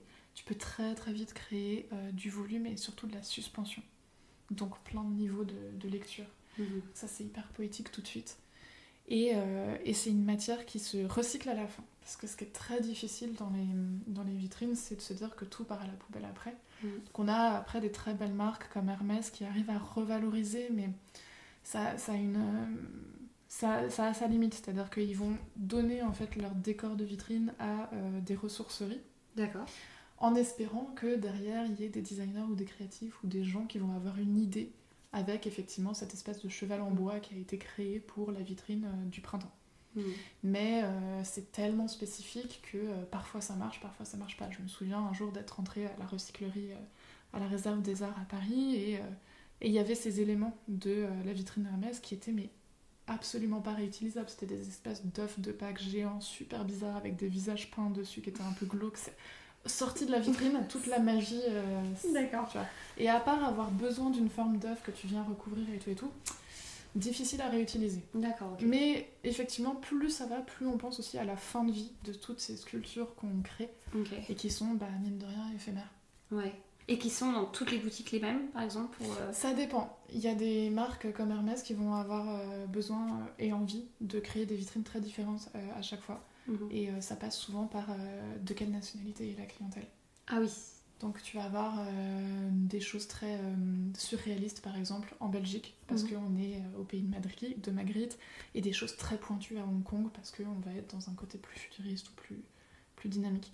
Mais tu vois, dans le fait de réutiliser les décors, il y a quand même des marques par exemple qui vont créer un décor pour une boutique de Paris et 2 mois après l'envoyer à Hong Kong et puis 3 mois après le réenvoyer et ça va créer un côté un peu itinérant. C'est une bonne façon aussi de faire vivre en tout cas plusieurs vies à ces très belles choses. Tu vois, bon point. Typiquement, je me souviens parfaitement. À l'époque, en plus, j'étais étudiante, donc j'habitais dans un tout petit espace, si ce n'est encore chez mes parents, je ne sais plus. Mais on changeait du coup tous les 1 mois et demi, 2 mois. Et il y avait ces immenses éléphants en carton peint, mais des éléphants taille de l'éléphant, en carton peint. Sublimissime. On replie tout ça parce qu'on change de vitrine. Et on installe des espèces de cerises, la cerise est le symbole de la marque, des cerises géantes en paillettes, incroyables. Et moi, à chaque fois, je dis « Ah non, mais on ne va pas jeter l'éléphant, je vous propose de le récupérer chez moi. » Voilà, parce que c'est une œuvre d'art, en fait. Ouais, c'est clair. Et pareil avec les cerises. Mais les marques, elles pourraient presque les revendre aux enchères pour des collectionneurs. Presque. Mais disons que j'ai pas pu mener à bien... T'as rien pu récupérer? Non, parce qu'en fait, il n'y a pas la place. Mon éléphant géant, je le mets.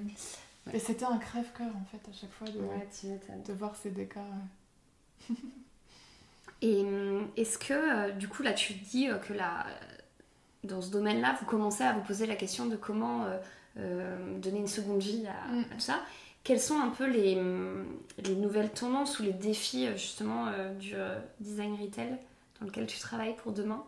Quels sont, parce que entre le commerce qui va pas hyper bien, les boutiques qui ferment, les gens qui sont de plus en plus sur internet, du coup ton métier est un peu bousculé parce que tu fais partie d'un des maillons de la chaîne du commerce. Comment tu vois les choses toi pour demain en fait? Très vaste question. Je sais pas si à mon échelle moi je peux répondre. Moi je trouve que je peux accompagner le mieux au maximum, le plus loin possible la personne dans son ambition d'aujourd'hui. J'ai beaucoup de mal à me projeter sur les préoccupations du futur parce que tout est très mouvant. Parce que pour avoir été responsable du pôle RSE, donc vraiment responsabilité sociétale et environnementale dans mon agence à l'époque chez Carré Basset, et pour avoir écumé les articles et les podcasts et toutes les belles matières recyclées et recyclables qui naissent et qui pullulent autour de effectivement ces grosses questions de qu'est-ce qu'on fait de demain. Je trouve que c'est très très difficile, à la fois parce qu'on a des certifications qui sortent de terre comme des champignons à une vitesse folle parce que le gouvernement français, pour rentrer dans les normes européennes, dans les directives de l'Europe, a besoin de très rapidement faire naître des règles et de les faire respecter, et parfois ça malmène un peu toute la chaîne parce qu'on voit pas tout le temps la pertinence à long terme ou à court terme. Parfois ça donne lieu à des non-sens où on va dépenser plus d'énergie, plus d'argent, plus de matière à changer par exemple l'intégralité d'un système de climatisation d'une boutique parce que la norme européenne a décidé que maintenant, voilà, alors que ça aurait pu fonctionner, je sais pas, 10 ans de plus, tu vois.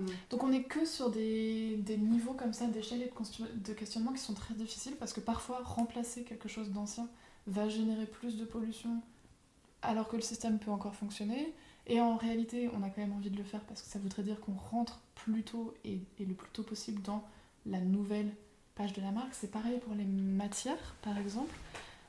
Une matière recyclée, faite de coquillages recyclés ou de textiles recyclés, issus par exemple de toute la filière du jean qui est extrêmement polluante, Bah, c'est génial et on a envie d'applaudir, on a envie de l'utiliser partout. Mais sauf qu'en fait, pour qu'une matière existe à partir de choses recyclées, il faut qu'il y ait du déchet. S'il n'y a plus de déchets, je ne peux plus créer de matière recyclée qui va être homologuée, certifiée et tu vois. Et donc en fait, on finit par continuer à encourager la consommation puisqu'il faut du déchet. Il faut des jeans non vendus pour pouvoir les réduire en charpie et créer des plateaux, des plans de travail en jeans recyclés. D'accord. Donc si j'ai pas d'invendu, si j'ai pas de déchets, je peux pas. Tu vois, donc j'ai beaucoup de mal à me positionner là-dessus parce que je trouve qu'il y a toujours un moment, un piège qui revient et qui nous empêche d'avancer. Mais c'est peut-être moi, hein, je suis encore très... Non mais c'est vrai, je suis encore jeune dans mon métier, j'ai 30 ans, je passe pas mes journées entières sur la question. À l'époque si, mais plus maintenant. Je suis peut-être pas assez optimiste aussi, c'est fort probable. Mais je trouve qu'il y a beaucoup de politique là-dedans et qu'en réalité, le mieux c'est d'essayer sur le moment là de faire le mieux possible avec le moins de changements, d'investissement et de remplacement possible. Bah, c'était une des questions qu'on se posait où moi je te disais que j'avais pas forcément, alors, au-delà de l'aspect écologique, il y avait l'aspect économique où j'avais pas forcément la possibilité de changer mes vitrines tous les 3-4 mois comme j'aurais aimé le faire. Donc au début on l'a fait un peu, puis à un moment j'ai compris que je n'aurais pas le budget pour le faire. Du coup tu m'as proposé une vitrine permanente, facile à changer, facile à être modulée avec cette grande couronne de fleurs, où tu as d'ailleurs repris des fleurs d'une autre vitrine qu'on avait fait auparavant, à la fois tant pour rester sur mon budget restreint, tout en me disant que c'était facile pour moi. La preuve, là je l'ai enlevée pour mettre une couronne en végétal séchée d'une autre maison. Mais c'est hyper important en fait à la fois d'allier toutes les contraintes de la marque, de la culture de l'entreprise, du monde dans lequel on vit, de budget et tout ça, et dans tout ça il faut que tu arrives à être et original et poétique et fantastique et avoir plein de techniques différentes. Enfin, ça doit être un tourbillon dans sa tête. C'est pour ça que sur ces questions je me positionne pas trop. Ou en tout cas, peut-être que c'est moi qui n'y arrive pas pour le moment. Mais tu vois, par exemple, juste un exemple, mais la norme va nous obliger par exemple à utiliser des textiles homologués, certifiés par exemple. Et en même temps, la norme commerciale nous oblige à ignifuger, donc à protéger du feu ces mêmes textiles-là. Et donc je vais mettre un textile recyclé, recyclable, fait de matière recyclée, blablabla, tamponné, homologué, breveté, tout ce que tu veux. Et je vais l'envoyer chez quelqu'un qui va pulvériser dessus massivement un produit qui lui permettra de résister au feu et donc de rentrer dans les normes de sécurité. C'est-à-dire que le client ne va pas s'enflammer comme une torche parce que le rideau, le textile qu'on va utiliser sur la chaise dans le salon de thé ne va pas s'enflammer comme une torche. C'est du retardateur de flamme en fait. D'accord. Et pareil, ça va pas dégager de fumée, ce genre de choses. Mais donc c'est un produit qui, fatalement... repollue derrière. Et donc ce textile, je ne peux pas le recycler après. Donc il finit en déchet. Enfin, tu vois. Donc j'ai beaucoup de mal avec ces questions. Il y a à la fois ce qui est possible, ce qui est moralement acceptable et en même temps... Et sur la question de l'avenir du commerce, je pense que t'es la mieux placée, à mon avis, pour... mais ça a forcément un impact pour toi derrière. Parce que demain, le commerce, c'est pump it up comme il y a peut-être 10 ans. Potentiellement, des vitrines, je t'en fais tous les 2 mois et t'es chez moi. Bien sûr. Donc toi, derrière, ça a un impact sur ton...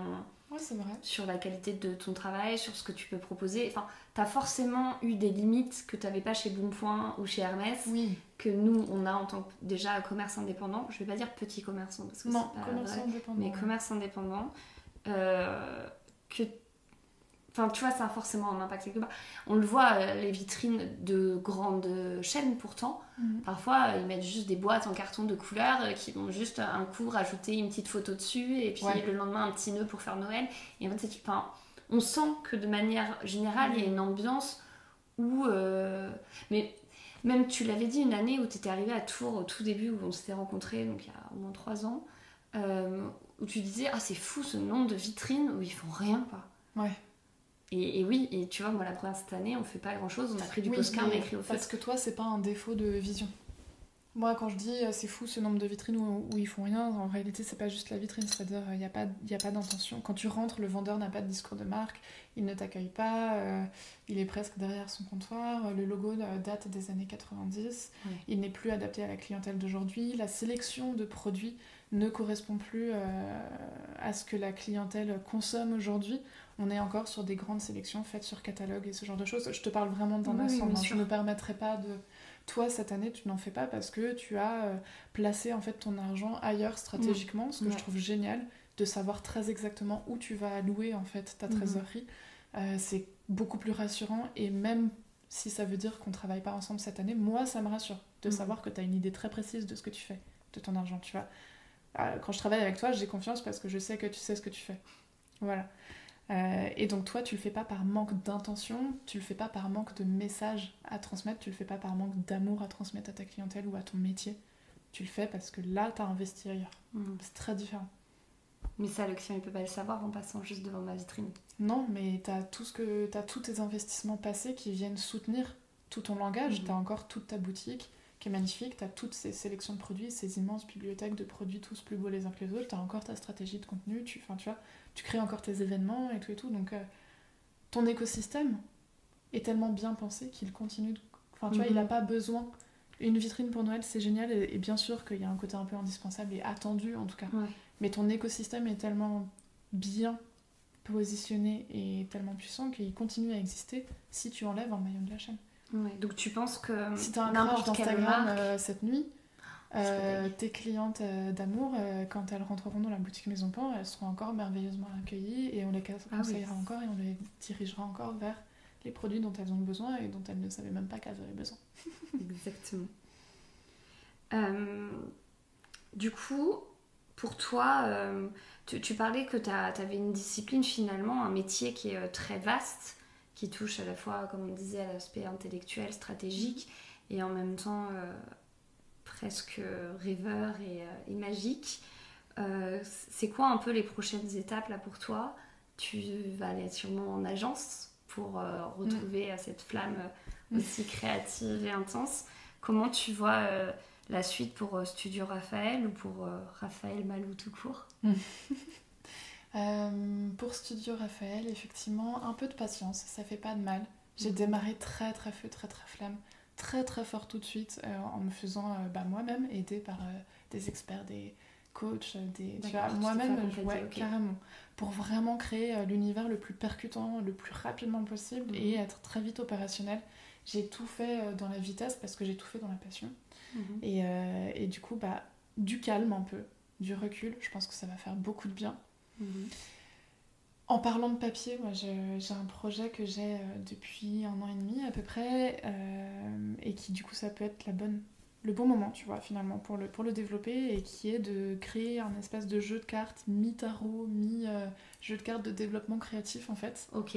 Voilà, et donc là ça va être plein de questionnements incroyables sur le choix du papier, le choix du grammage, comment les cartes vont glisser, dans quel paquet je les emballe, et ce genre de choses, quel graphisme dessus. Est-ce que je travaille avec des amis qui font des très belles illustrations, ou est-ce qu'encore une fois j'essaye de tout développer moi-même, ce qui je pense n'est pas une bonne idée, mais de développer cet objet en fait en papier qui va pouvoir faire exister plein de pensées qu'on a autour du métier de créatif, mais en dehors de moi, et qui va pouvoir devenir un outil ludique. Okay. Et ceux qui sont intéressés sur comment on crée un jeu de cartes, depuis le design, vraiment le graphisme, la tête des cartes en elle-même, jusqu'à effectivement le choix de l'imprimeur et du papier, tout ça. Vous pouvez aller sur la chaîne de Balo, B-A-L-O, Prisonnier. C'est sa chaîne YouTube, c'est un designer, B-A-L-O, et Prisonnier comme un prisonnier. Donc c'est c'est un designer bruxellois qui du coup a développé son propre jeu de cartes. Donc là pour le coup vraiment roi, reine, valet et toute la suite, c'est vraiment les cartes à jouer. Et c'est très très intéressant. Donc ça, c'est toute une série forme d'oracle créatif. Moi ça serait une espèce d'oracle créatif, et tu vois c'est marrant, j'aurais pas pu prédire que ça m'arriverait à moi, mais c'est effectivement quand tu perds un peu ton mojo, quand tu perds un peu ta flamme, quand t'es en page blanche ou ce genre de choses, de pouvoir avoir des cartes outils effectivement qui seront à la fois aussi bien intellectuelles que esthétiques. Extraordinaire. D'ailleurs il y a Grimaud qui a sorti Donc Grimaud, c'est un éditeur de tarot, c'est celui qui édite le tarot de Marseille à l'ancienne, donc c'est celui qu'on trouve le plus diffusé partout. Et là, ils ont sorti des cartes haut de gamme, mais genre canon, dans un bleu presque givré, voilà. Bon, je tiens à préciser, on est entre 150 et 380 le jeu, bien sûr. Voilà. Donc t'as Oracle et Tarot. Et donc là, ils font une communication massive auprès de plein d'influenceurs, etc. Ils ont fait des grandes soirées événementielles auprès de maisons de luxe. Pour développer un jeu de tarot, juste pour développer un jeu. En fait, ouais, pour communiquer sur le jeu de tarot, alors qui serait très cher, mais l'idée d'un jeu de tarot, c'est que tu le gardes à vie, voire que tu le transmettes. Donc voilà, et donc il y a plein de petits détails avec un papier très spécifique, avec un reflet justement pour que quand tu étales ton paquet de cartes devant toi, qu'elle s'étale parfaitement bien et pile la même taille. Enfin, c'est canon. Et du coup, ils ont fait venir des magiciens pour montrer à quel point les cartes, tu peux jouer avec entre les mains. Enfin, c'est juste sublime. Petite idée cadeau de Noël sous le sapin. Je tiens à préciser, si quelqu'un entend ce message, qu'il n'hésite pas à me Mais tu vois, tous ces petits objets, moi, il y a un petit objet qui me passionne, que j'ai adoré développer pour Hermès notamment. C'est le blotteur, ce qu'on appelle le blotteur de parfum. C'est cette touche en fait en papier qu'on vient parfumer pour tester un parfum. Ah oui, ok. Et en fait, tu peux lui donner des formes infinies. Et c'est aussi technique que créatif. C'est-à-dire que du coup, tu peux avoir des idées créatives géniales, mais il faut que ce soit très rapide et très facile à créer techniquement pour pouvoir en sortir des millions d'un coup. C'est-à-dire que quand ça rentre en production, tu en es toutes les parfumeries soient distribuées. Ouais, je pense Lancôme l'avait fait avec des fleurs roses pour La vie est belle, et tu parfumais la petite fleur et tu l'offrais à la cliente, et donc la cliente a gardé sa fleur à la main. Donc déjà tout le monde se posait c'est quoi ta fleur, donc le message se diffuse, elle a le parfum qui reste toute la journée dans son pot à crayon à son bureau, qu'elle va le remettre en avant. C'est un souvenir de la marque, et c'est très beau. Enfin, je me rappelle, j'en avais offert à ma mère et tout ça en mode tiens, un petit cadeau trop mignon. Et c'est un impact, tu vois, chez Marionneau, ça va être juste la fleur en papier, et quand tu vas dans le flagship store, tu vas avoir une petite tige en métal avec un petit vœu écrit dessus. Ou des fois, il faut des bracelets aussi. Et en bracelet, mais voilà, tu vois, tu choisis vraiment où tu investis tes pions en termes techniques, et c'est ça que je trouve passionnant. Et en l'occurrence, j'avais développé un petit objet que tu venais... alors, c'est très vintage, les Tomatorp. Donc, c'est un disque avec une face et une autre, et quand on vient le faire tourner, ça reconstitue l'image. Ah oui, le petit oiseau et la cage, tu vois. Je vois très bien. Okay, en l'occurrence, on avait créé, j'avais décomposé le Pégase de Hermès pour qu'on le voit s'envoler en faisant tourner ça. Et comme tu le fais tourner, ça génère du vent. Et donc tu le fais tourner devant ton nez pour pouvoir avoir toute la pyramide olfactive du parfum. C'est incroyable. Donc tous ces petits objets du papier qu'on a dans notre quotidien, les petites cartes de visite, les paquets d'allumettes. Les paquets d'allumettes. Non, c'est vrai. C'est une petite boîte en papier cartonné. Tu mets tous les designs que tu veux dedans. C'est ça. Et ma mère, elle vidait les allumettes et elle créait des petits univers en papier à l'intérieur. Enfin, tu vois, une petite boîte d'amulettes que tu gardes, tu vois, précieusement, avec des petits trésors. Faudrait qu'on fasse une liste comme ça de tout. Mais ouais, je pense qu'il y a plein de petits objets comme ça, mais on les retrouve. Il y a beaucoup de concept stores qui se permettent justement de sortir des objets du quotidien, mais simplement bien redesignés, ou avec des couleurs plus tendances, ou avec justement des images qui ont du sens, ou des textes qui ont du sens dessus, et qui est un objet un peu oublié. À la boîte d'allumettes, on trouve à 20 centimes chez Carrefour City, trop moche, avec une espèce de barbecue dessus. Vous mais observez, même ça, il y a un intérêt. Je suis sûre qu'il y a des collectionneurs de boîtes d'allumettes trop moches, tu vois. Mais tu sais, je crois dans les années 80, 90 peut-être, où les gens fumaient dans les endroits encore publics, ils t'offraient des mini boîtes d'allumettes où t'avais genre 3-4 allumettes dedans pour pouvoir allumer ta clope en... J'adore ça, qui viennent et je me dis, ça c'est un petit objet où il y a du papier autour, qui est tout bête, mais où tu peux faire un truc trop extraordinaire en fait. Ou les petits... Là j'ai le sachet de thé devant moi. Il y a une marque qui s'appelle Tea Heritage, qui est canon, qui fait des sachets de thé, on les a eu à la boutique, en formes diverses et variées, en forme d'étoiles, renard, etc. Donc le sachet en lui-même, où il y a le thé à l'intérieur, l'infusette est déjà avec une forme spécifique, cousu main et tout, c'est canon. Et après, elle a été plus loin avec la petite ficelle qui ramène à l'étiquette où normalement tu as juste le nom de la marque. Là, pour le coup, elle a fait aussi une forme, donc des cœurs à paillettes, etc. Et c'est juste canon. Et c'est du papier, ça reste du thé. C'est un objet du quotidien. Et en fait, qui embellit tout de suite ton quotidien, ton matin, ton petit moment déjà qui est assez précieux, devient un peu plus magique encore. Et c'est vrai que quand toi, tu... va te dire que t'as mis une petite guirlande au-dessus de ton lit avec des petites étoiles pour rappeler le rêve, le machin. En fait, c'est des petits détails, mais qui font Vraiment toute la différence dans l'énergie et dans la sensorialité que tu peux amener au monde. C'est beau ça, la sensorialité très, très que tu peux amener au monde. Je pense qu'il y a une phrase à faire avec ça. Et du coup, pour rebondir là-dessus, est-ce que toi, t'as conscience, je vais peut-être te le révéler tout de suite, que ton sens du beau peut avoir un impact clair sur le monde qui nous entoure et sur comment on peut l'embellir à chaque fois. Est-ce que c'est un poids pour toi? Est-ce que c'est une ambition? Est-ce que c'est quelque chose dont tu as conscience? Le seul poids que ça peut avoir, c'est que du coup, je vois toutes les choses moches partout, je les vois, du coup. Et elles m'énervent d'être moches. Ouais, ça va, c'est pas très grave. Un banc public moche, ça va me flinguer une après-midi, tu vois. Il y a eu un article il n'y a pas longtemps au sujet. Il y a souvent des articles sur le sujet. Sur comment on passe d'un pont Alexandre III magnifique, avec plein d'arabesques, de dorures, etc., à juste un pont basique avec en béton finalement très laid. Et comment on a pu en oublier l'amour du design et du sens. Alors, pour plein de raisons économiques, certainement. Et plein de raisons de praticité et de surproduction des choses pour aller plus vite. Mais c'est vrai qu'avant, on faisait des maisons en pierre de tuffeau magnifiques avec la gravure de l'architecte dessus, avec les emblèmes de la famille, etc. Et aujourd'hui, on fait des barres d'immeubles. On essaie de rajouter un peu de bois pour faire joli, donc ça a un sens. Mais si je comprends que tu trouves tout moche, du coup. C'est vite, ça arrive vite. Ou tu vois, par exemple, comme les hôpitaux pour enfants.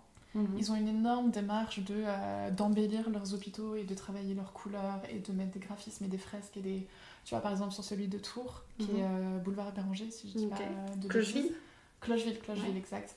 Il y a des papillons géants en feuilles de métal sur les grilles. D'accord. Pour que dès que l'enfant arrive avec ses parents depuis la rue, qu'il ait déjà la sensation de rentrer dans un univers qui est son univers de l'enfance et qui le perturbe pas trop.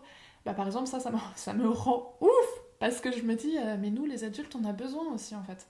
Donc c'est trop bien de le faire pour les enfants, et c'est important. C'est tellement important. Mais punaise, ne négligez pas, nous les adultes, on est très souvent oubliés aussi là-dedans, et en fait, au-delà de l'enfance, il y a, je pense, ce côté humain, on a tous une âme, et il faut nourrir nos âmes, de manière générale. Donc je pense que c'est plus un peu ça la mission, c'est de nourrir un peu les âmes. Mais tu vois, plus les années passent, plus je reste hyper humble avec ça, parce que le pont en béton très brutaliste avec des grands cordons en métal qui partent et qui créent justement toute la structure porteuse du pont suspendu, il est magnifique dans les yeux de l'ingénieur qui a bossé dessus. Et il est magnifique dans les yeux de tous ceux qui adorent l'architecture brutaliste. Donc, qui suis-je pour juger finalement tu vois. Ce qui est difficile, c'est quand ça envahit tout notre monde, effectivement. Mais ça reste de la beauté, ça reste un patrimoine ça deviendra un patrimoine par la suite. On apprendra à intégrer ça dans notre culture visuelle et notre patrimoine visuel. Moi, ce qui me terrifie là-dedans, c'est plus l'absence de soins et d'empathie qui est dirigée vers les gens qui vont habiter au quotidien ces espaces-là. Des résidences ou des quartiers entiers. Mais là-dessus, je peux conseiller un livre, alors qui par contre est en anglais, qui s'appelle Joyful, de Ingrid Fettel-Lee. Et elle bosse en fait toute sa vie sur comment rendre tous les espaces, toutes les expériences, tout ce qu'on peut designer joyful, donc rempli de joie. Et la joie, c'est pas forcément du orange avec des confettis et un joyeux anniversaire qui jaillit de nulle part avec tout le monde qui chante. Enfin, tu vois, c'est pas forcément quelque chose de très kitsch, mais c'est rempli tout le temps d'exemples de ce que des designers ont essayé de faire. Et donc, ça va aller parler une designer qui s'est spécialisée dans les environnements carcéraux. Et de comment tu fais concrètement baisser le taux de criminalité à l'intérieur d'un univers carcéral par le design. Et de comment, après, elle a milité pendant des années et des années et des années pour que l'intégralité du système carcéral américain adopte quelques litres de peinture, tu vois. Donc les hôpitaux pour enfants, et c'est rempli de... C'est génial, ça doit être passionnant. Je vais le lire parce que vraiment c'est tout ce qui... Et tu vois, toi et moi, on a un œil qui est très dirigé vers le beau, Mais parfois, le beau, il passe par autre chose. C'est-à-dire, je me souviens d'un exemple où elle rentre dans une maison qui a été designée pour que l'habitant de la maison ne prenne jamais sa maison pour acquise. C'est très spécial. Par exemple, le sol de cette maison n'est pas droit. C'est un espèce de sol en béton coulé qui du coup a un peu des bosses et qui fait que quand tu marches dessus, ta plante de pied n'est jamais en équilibre parfait et elle est tout le temps obligée de se réadapter. Donc ton corps est tout le temps en mouvement, tu es tout le temps en sangle abdominale, donc en fait ton corps aussi, lui, il reste entretenu, tu vois, un peu fit et tout. Ouais. Et surtout, tu n'es jamais profondément à l'aise dans ta propre maison. Mais les fondateurs de cette maison-là ont finalement très très bien vécu et ça a eu des super impacts sur leur psyché, sur leur équilibre mental et sur leur physique. Et donc en fait, là-dessus, c'est pas du beau, parce qu'en fait, la tronche de la maison, elle est dégueu, tu vois. Le sol est pas droit, les murs sont pas... Enfin, tu vois. Mais c'est beau dans la démarche parce que ça a accompagné le corps humain au quotidien dans sa propre maison, tu vois. Et c'est vrai que toi et moi, notre bénédiction et notre malédiction, c'est qu'on est très focus sur le beau esthétique. Ouais. Alors qu'il y a plein de façons de créer de la beauté. Et donc c'est ce qu'on apprend un peu, je pense, au fur et à mesure. Bah, c'est drôle que tu dis ça parce que justement un livre dont je voulais parler aussi, c'est Comme par magie d'Elisabeth Gilbert. Je sais pas si tu l'as déjà lu. Trop bien, trop heureuse. C'est un livre qui se lit très rapidement, en 2 soirs tu l'as lu, hein, c'est très court. Et donc c'est une écrivaine ouais. Voilà, qui raconte un peu ses différents process créatifs pour écrire ses livres. Et elle va raconter toute une histoire où elle devait écrire un livre et que les choses de la vie ont fait qu'elle ne l'a pas écrit et que quelqu'un d'autre a écrit ce livre, la même histoire à sa place. Et elle se finit par rencontrer cette personne. Mais pour de vrai, c'est une histoire vraie. Et en fait, elle dit, mais en fait, c'est fou parce que les étoiles, elles étaient alignées pour qu'on se rencontre, pour qu'on se parle. Et donc, elle part du principe qu'en fait, les idées, elles sont volatiles, elles sont partout. Et c'est juste que parfois, t'arrives à en capter une et en faire quelque chose, à la faire naître dans la matière. Et d'autres fois, pas. Et parce que c'était pas le moment, parce que tu ne l'as pas écouté, etc. Et donc elle te parle de l'idée que effectivement la création, l'idée, quelle qu'elle soit, est partout et que tout le monde a une part de magie en nous. Donc elle parle beaucoup de spiritualité, etc. Et qu'en fait il faut juste être capable d'écouter le monde qui nous entoure, les opportunités, les prendre. Et même si on dit non mais moi je suis pas créatif, pour elle est persuadée que si, tout le monde peut prendre un bout de papier, carnet, de faire un trait dessus, d'exprimer quelque chose, de donner du sens, de par son éducation, sa culture, mais aussi tout le monde qui nous entend. Enfin, ce livre, il est assez passionnant, il se lit très très facilement et il porte vraiment cette dimension de l'artistique au sens, non pas noble du terme de nous sommes tous des Léonard de Vinci, mais plutôt au sens que même si tu vas faire un bout de pâte à modeler quelque part avec ton enfant, en fait, tu crées quelque chose qui apporte de la magie justement dans ce monde. Ok, d'où la magie, c'est un peu la question. En fait, c'est pas le sens magique genre très spirituel et perché, et voilà. C'est plus dans le sens universel quoi. C'est ça, comme tout à l'heure quand je t'ai apporté le petit sapin, parce que oui, je suis trop mignonne, je lui ai offert un mini sapin pour Noël. Et voilà, en fait, c'est ce petit détail où le truc il est tout petit, tout mignon, tout chouchou, mais ça va peut-être quand tu vas le regarder, tu vas te dire ah oui, c'est ce jour-là où elle est venue m'interviewer, on a parlé de plein de choses. Et en fait, on peut apporter de la magie au quotidien. Et elle dit juste que il faut arrêter de se croire qu'on est tous parce qu'on n'est pas un grand écrivain publié, qu'on ne peut pas pondre quelque chose et le rendre beau. Et voilà, bref, je l'explique peut-être pas. C'est vrai que toi t'es une grande défenseuse de ça, effectivement, qu'il n'y a pas de petite beauté, qu'il n'y a pas de petite magie et que en fait, chaque petit geste, chaque jolie chose que tu vas placer sur ton bureau ou chaque tout petit cadeau que tu vas offrir à quelqu'un contribue à un grand tout et que certes, ça a l'air très insignifiant, mais que si on arrête de le faire et que si collectivement tout le monde arrête de le faire, on est quand même bien dans la merde. Quoi. C'est ça. C'est exactement ce qu'on défend en fait. Au-delà de vendre du papier et des carnets, c'est ce côté de oser tous le faire et on verra bien ce que ça donne, mais au moins on aura essayé. Et c'est pour ça que j'aime beaucoup dans ta tagline, ta baseline, enfin dans la façon dont tu exprimes les enfants, c'est que tu relis ça à l'art de vivre. Ouais. Parce qu'en fait, l'art de vivre, c'est clairement ça, c'est apprendre. Tu vois, par exemple, moi, la générosité, c'est un truc que j'ai appris. Alors, il y a plein de choses sur lesquelles j'ai toujours été généreuse, mais la générosité par les petits cadeaux et les petites dépenses financières que tu vas faire pour agrémenter la journée de quelqu'un de façon complètement random, avec un petit truc un peu fun ou un petit truc un peu beau.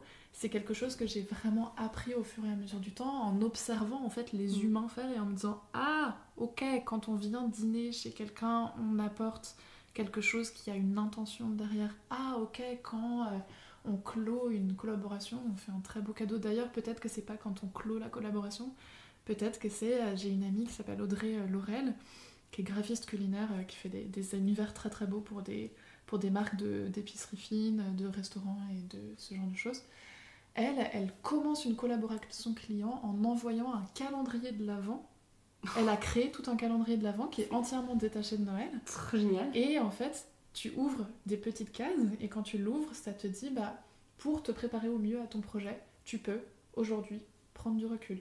Aujourd'hui, ressentir le moment. Aujourd'hui, machin. Et à chaque fois, tu manges ton petit chocolat et quand tu déballes ton petit chocolat sur le papier qui entoure le chocolat, il y a encore un petit conseil. Tu vois ? Et en fait, elle va du coup comme ça disséminer 25 petits conseils. Elle l'envoie 25 jours avant le début du projet. C'est extra. C'est une logistique incroyable, mais c'était magnifique. Je l'ai vu faire tout son truc et emballer les petits chocolats à la main, là, c'était... C'est extraordinaire. Parce que toi, je me souviens ce que tu nous as offert à la fin du projet. C'est un arbre. Ouais, c'est vrai. Tu vois, je t'ai réoffert un arbre derrière avec un sapin. En fait. J'ai même pas Tu vois, des fois, les trucs sont liés. En fait, c'est d'où l'idée de le planter dans la cour de la résidence. De ta résidence, ouais. Qu'il ne reste pas en pot. Ouais, faut surtout pas. Il va grandir, ce petit arbuste. Mais tu m'avais offert un papier extraordinaire, c'est un papier spécifique que tu as choisi. Marche, ouais, qui est très... avec un touche incroyable. Voilà, qui est un papier créatif à l'origine, sur lequel toi tu es venu imprimer le dessin d'un arbre avec une police très spécifique, avec des coordonnées géographiques qui te disent en fait où se trouve ton arbre. Et alors moi qui suis très sensible évidemment à l'univers du papier, ça avait encore plus de sens. Je sais que tu l'offres à tous tes clients, mais pour nous c'était encore plus précieux. Et donc voilà, c'est un petit détail qui, alors toi c'est pour clôturer une collaboration, mais qui est très beau parce que ça permet de rendre éternel en fait notre lien l'une à l'autre. Et je trouve ça extraordinaire au travers juste d'un simple papier, aussi beau soit-il, aussi travaillé soit-il, mais qui rend la chose encore plus extraordinaire. Et, tu sais que si tu voulais, tu pourrais demander à aller visiter la forêt pour retrouver ton arbre. C'est pas vrai. Mais ils le font très rarement. C'est juste à un moment sur leur site internet, j'avais vaguement vu qu'on pouvait demander. Ça serait génial. Ça serait chouette. Mais bref, ça c'est ma maman par exemple. C'est-à-dire que elle a commandé un cadeau sur Amazon pour l'anniversaire d'un de ses enfants. Le cadeau n'est pas arrivé. Elle fait un bon pour, ce qu'elle appelle un bon pour, donc bon pour ce cadeau. Et plutôt que de l'écrire sur une carte vite fait ou sur un petit bout de papier qu'elle aurait trouvé quelque part, elle va te faire toute une carte fabriquée à la main avec, je sais pas, peut-être un système de pop-up ou quand tu l'ouvres, machin et tout, et elle va écrire avec une très jolie calligraphie, bon pour ce cadeau qui n'est pas arrivé. Et tant le cadeau n'est pas arrivé, mais il doit quand même y avoir sur le moment de l'anniversaire, le jour même, une très jolie intention, une très jolie surprise, un truc que tu ouvres et qui te surprend. Ouais. Ça c'est maman, merci maman. Ouais, non mais ça a énormément de sens. Même tu vois pour les mariages, on a beaucoup de gens donc, qui viennent chez nous chercher une carte parce qu'ils savent l'intention que c'est derrière d'être venu en boutique, d'avoir sélectionné une carte qui a du sens pour les futurs mariés qui les connaissent pas ou très très bien. Ils savent qu'ils vont prendre le temps de l'écrire, de la glisser dans une jolie enveloppe, même si c'est pour mettre un peu d'argent pour les jeunes mariés, les jeunes tourtereaux. Il y a quand même tout un art et c'est quand même beaucoup plus précieux que juste glisser le chèque dans une pauvre enveloppe blanche de ton bureau. Enfin, et donc ça a une importance folle, ce petit détail. J'avais une amie comme ça qui s'appelle Chloé, qui a toujours ce sens, qui te ressemble un peu, en un sens qui travaille plutôt dans l'univers de la mode, elle pour le coup. Mais qui, à chaque fois qu'elle venait pour nous remercier de l'héberger, elle faisait des mini cookies qu'elle mettait dans une jolie boîte qu'elle avait choisie. Et tu sais, avec un magnifique nœud, et elle découpait un polaroid de nous, d'un moment d'avant qu'elle avait fait, ou qu'elle a imprimé exprès avec un petit mot derrière écrit à la main. Enfin, c'est fou. Et tout de suite, ta boîte de cookies, tu te sens précieux. Ouais, tu te sens hyper hype. Et ça a du sens. Et tu vois, c'est un truc qui te marque, dont tu te souviens. Et même si parfois, des amis, tu les perds peut-être un peu de vue, parce que la vie fait que... Et ben en fait, c'est des choses que tu n'oublies jamais, en fait. Et que tu sais que tu vas rendre l'appareil à un moment donné. Et donc, c'est des trucs qui coûtent pas très cher, qui font plaisir, qui sont souvent faits à base de papier, tout ce qu'on dit. Bah ouais, c'est ce qu'on a sous la main, ça se plie, ça se colle et hop. Ouais, et c'est vraiment des petits détails de la vie qui sont, je trouve, importants. Quels que soient nos métiers, etc. On peut rendre tout mal. Je suis sûre que même chez les impôts, Il va faire un truc. Tu sais, j'ai une cliente qui fait ça, qui m'a acheté un seau de cire et qui m'a dit non, mais c'est que j'ai plein de lettres à faire, j'ai plein de trucs en retard sur les impôts et j'ai envie de le refaire à la main. Et du coup, elle a choisi une cachet de cire pour faire toutes ces lettres aux impôts qu'elle va cacheter. Et je sais que c'est fait à la main pour avoir travaillé aux impôts. Je parle beaucoup de ça. J'avais ma mère qui était aux impôts, donc du coup, j'ai fait des emplois vacataires l'été pour remplacer. Et t'as reçu beaucoup de jolies lettres. Et donc, non, mais justement, j'étais au courrier. Et je me disais, mais qu'est-ce que c'est moche, les trucs qu'on reçoit dans des enveloppes toutes pourries où les gens ils mettent un post-it à l'arrache dedans pour dire veuillez trouver 6 juin le document demandé. J'avoue coupable, je vais pas être coupable. Et du coup, tu vois, je me suis dit, et elle s'embête à rendre le truc magique, même pour les impôts, parce qu'elle sait qu'il y a quelqu'un qui va ouvrir son courrier à un moment donné et qui va. Et la preuve, c'est que sûrement. Moi, je me rappelle du truc moche, mais celui qui va recevoir ça... Peut-être même qu'elle passe en prioritaire. Peut-être qu'elle a le droit à une réduction d'impôt de 10%. Donc voilà, je sais pas, mais... C'est pour ça que du coup j'aime beaucoup notre conversation, c'est que tu vois, tu m'as posé cette question sur le beau qui pour le coup un peu m'a culpabilisé tout de suite, pas parce que tu l'as posé mais parce qu'il y a un sentiment un peu parfois superficiel et très intellectuel dans ce fait de se dire viens on crée du beau et tout. Parfois t'as envie de claquer certains artistes, certains designers, certains penseurs autour de toutes ces notions-là et du coup le terme d'art de vivre, je trouve que c'est la parfaite conclusion de ça. Ouais. C'est un art de vivre, c'est un art d'aimer les gens, c'est un art de vivre aussi pour soi-même, de s'aimer soi-même, de participer au monde en fait, Voilà. Trop bien. C'était exactement... Allez, bonne nuit. C'est ça. Comment clôturer? Et pour finir cette interview, un peu d'ASMR. Exactement. Alors surtout qu'on va finir, je vais remanger un peu. Depuis tout à l'heure, je ne mange pas. Hop. Trop bon. Merci Raphaël. Merci à toi. Je pense qu'on a fait un tour assez intéressant et de ton histoire, de ton univers, de ton métier. Et je crois qu'effectivement la conclusion de faire du beau pour le beau parce que justement ça rend le monde meilleur, il me semble que c'est plutôt pas mal. Donc je pense qu'on peut clôturer ici, sauf si tu veux rajouter quelque chose. Non, moi j'ai juste envie de savoir qui vont être les prochains invités. T'aimerais qui beaucoup trop de monde. Ouais, donne-moi quelques noms. Non, on en reparle plus tard, il y a trop de monde là. Ok, tu me donneras des noms. Pareil, vous aussi, si vous avez des idées de personnes du monde créatif ou même intellectuel qui ont envie de partager leur amour du beau, de l'art et de la créativité avec leur vision de tout ça, qui est peut-être différente de la nôtre, n'hésitez pas à nous donner quelques noms, ça pourrait être intéressant. Et puis je vous dirai ce que Raphaël m'a concocté comme petit nom sympa. Mais déjà, tu vois, toutes les personnes qu'il y a dans les ateliers Maison Pan, qui animent des ateliers Maison Pan chez toi, déjà juste. Ouais. Julie qui était venue faire l'atelier embossement, je pense que c'est quelqu'un qu'on va vite retrouver sur le podcast, effectivement. Merci Raphaël pour ton temps. Merci Floriane. Et puis j'espère qu'on se retrouvera bientôt pour voir la suite de ce petit oracle créatif. Et j'espère qu'on pourra en parler sur le podcast et que tu nous parles de ce petit process et de tout ce que tu as fait et que je l'aurai aussi entre les mains prochainement. À bientôt. Et voilà, c'était l'épisode d'aujourd'hui de Carnet d'Audace. J'espère que vous avez apprécié cette immersion dans l'univers créatif de Raphaël Malou et que son parcours vous a inspiré à poursuivre vos propres projets avec panache et passion. Si vous avez aimé cet épisode, n'oubliez pas de nous laisser des étoiles et un commentaire sur votre plateforme d'écoute préférée. Cela nous aide à faire grandir cette belle communauté d'audacieux créatifs. Et surtout, suivez-nous sur Instagram et les autres réseaux sociaux pour ne rien manquer de vos prochains épisodes. À très vite pour de nouvelles rencontres créatives.